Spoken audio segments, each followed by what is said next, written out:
আলহামদুলিল্লাহি ওয়া কাফা ওয়া সালামুন আলা ইবাদিহিল্লাযীনা ইসতাফা আম্মা বা'দ।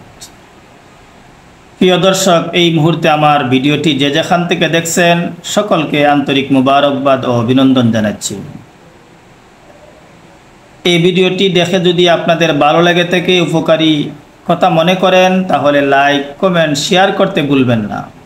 আমি আজকে কথা বলবো জিনের আক্রমণের কারণে, জিনের আক্রান্তের কারণে কোনো রোগী যদি বেহুশ হয়ে যায়, এই রোগীর চিকিৎসা আমি কিভাবে দিব, এই রোগীকে কিভাবে সুস্থ করব।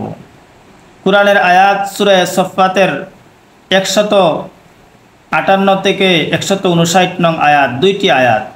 ওয়ালাকাদ আলিমাতিল জিন্নাতু ইন্নাহুম লামুহদারুন সুবহানাল্লাহি আম্মা ইয়াসিফুন।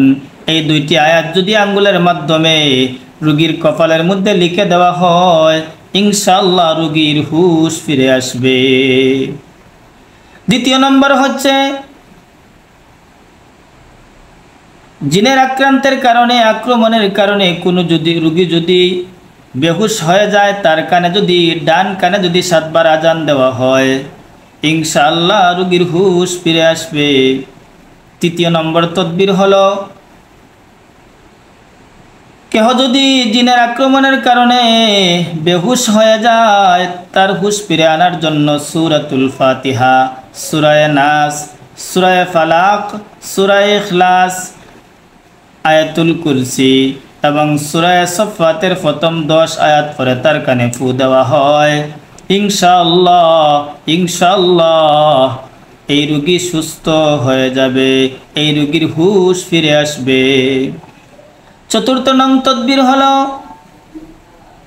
জিনের আক্রমণের কারণে, জিনের আক্রান্তের কারণে কোনো রোগী যদি বেহুশ হয়ে যায়, এই রোগীর মুখমণ্ডলে যদি আয়াতুল কুরসি 11 বার করে ফু দেওয়া হয়, ইনশাআল্লাহ রোগীর হুঁশ ফিরে আসবে।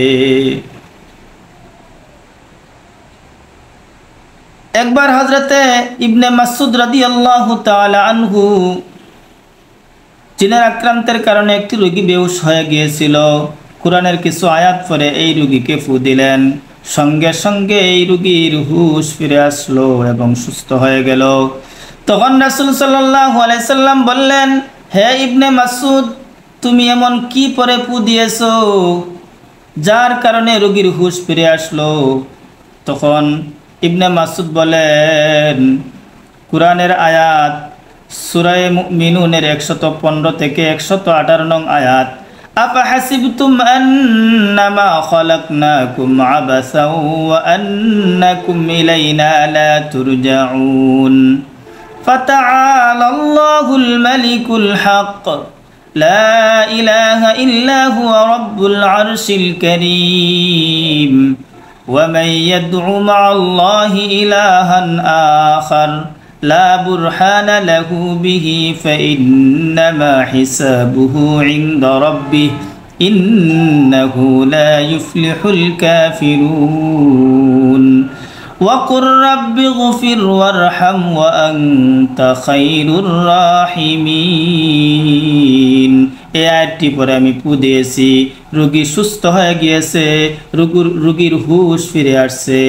তখন রাসূল সাল্লাল্লাহু আলাইহি সাল্লাম বললেন, কেহ যদি ইয়াকিন ও ইখলাসের সাথে এই আয়াতটি পাহাড়ের উপর গিয়ে পড়ে, পাহাড় পর্যন্ত স্থানান্তর হতে বাধ্য।